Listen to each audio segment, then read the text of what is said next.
I wouldn't be here without Tuck.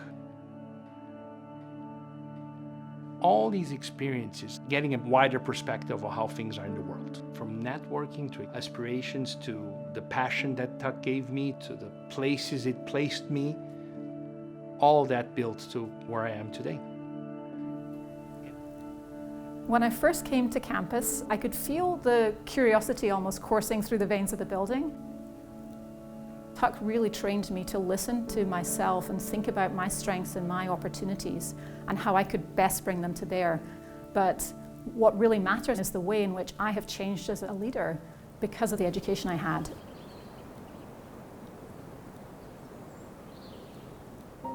The exciting part about this campaign is that it could allow Tuck to really leapfrog the others, to push not just to get to the cutting edge, but to be the one creating the cutting edge in moving business education forward. I'd love for every alum to know that the goals of the campaign are deeply linked to our strategic outlook for this school, and that's deeply linked to our mission of educating wise leaders to better the world of business. I think right now we absolutely need Tuck. We need that approach of business discipline, and we need that approach of business discipline with compassion. And I think Tuck is one of the few schools where we really create compassion in our students around who are the people that we are supporting and serving, and how can we really make the world a better place. These traits in a Tuck student at a personality level also means they do care about other people they work with, and they're not focused solely on themselves. And I feel that's an extremely important part of the leadership traits at Tuck. The Tuck community especially is strong because of the fact that everyone's so open to learn from each other. They're open to being challenged of their views. It is an extraordinarily special place because of this fusion amongst students, faculty, and staff. I've never seen that in any other place. It is that culture of excellence. One of the biggest differences between Tuck and other places is collaboration. That's the business world that we're operating in. The broader world at large requires that. Tuck's program, with its emphasis on team building, is really geared toward building the kind of modern leaders that this world needs. So I show up first day, and one of my study group members studied in Russia, worked in Canada, grew up in Nigeria.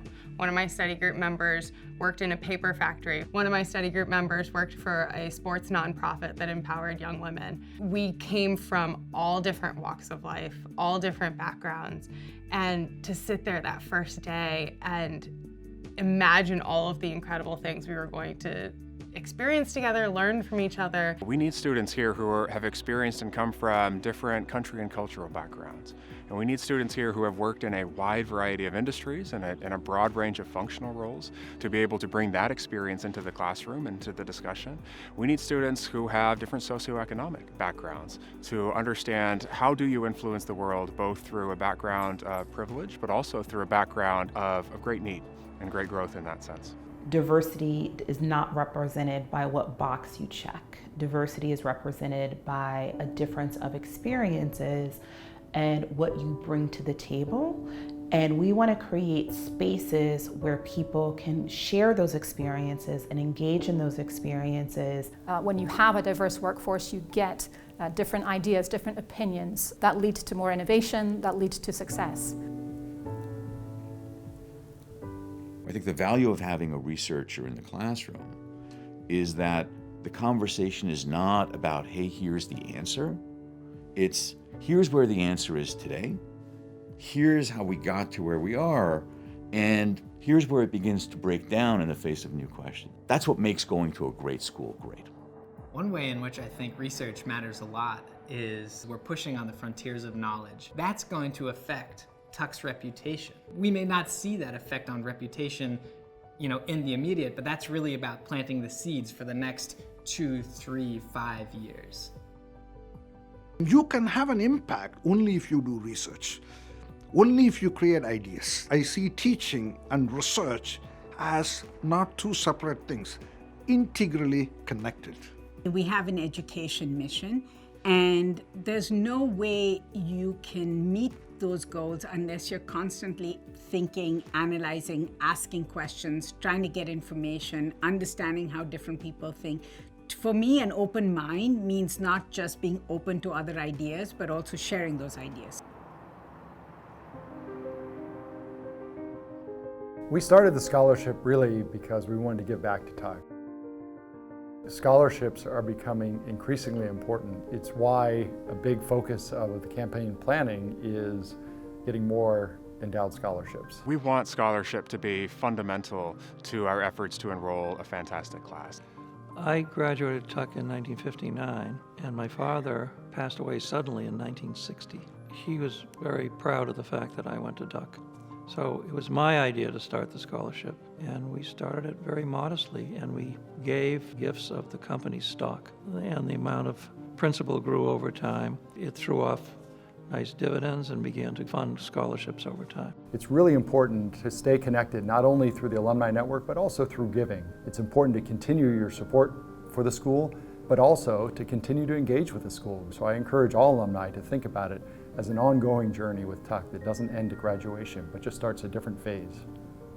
When I think about the academic environment at Tuck, I think about rigor. I think about it being a full-on immersive experience, but what I really liked was the way that we connected the classroom lessons with the real world to make an impact. Tuck Go is a great way for the alumni and the community around Tuck to give back to our great school, because it just helps people to become much stronger global leaders. Being able to break away from academics and do an on-site project in different places of the world, truly facing some challenges, and understand those, and then come together to Hanover and be able to discuss amongst all the Tuck Goes or what went on and what the projects are, and learning from each other just fosters and boosts the whole concept of creating global leaders. When I think about this really strong network that we have, it's all born in this 2 years of intense time spent together in this truly remarkable place called the Upper Valley.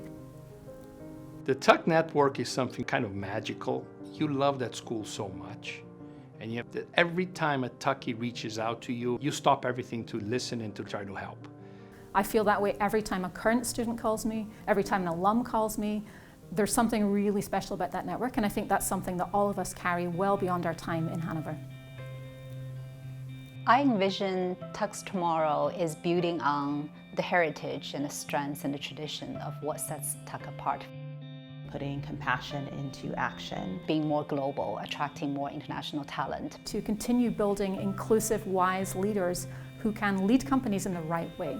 What Tuck teaches is what the world needs. But it's going to be taking those solutions and saying, how can we actually use this to help improve the quality of somebody's life? The environment that we're in, the world that we live in, the dynamism of the global environment, Tuck is perfectly situated to create today's business leaders and tomorrow's business leaders.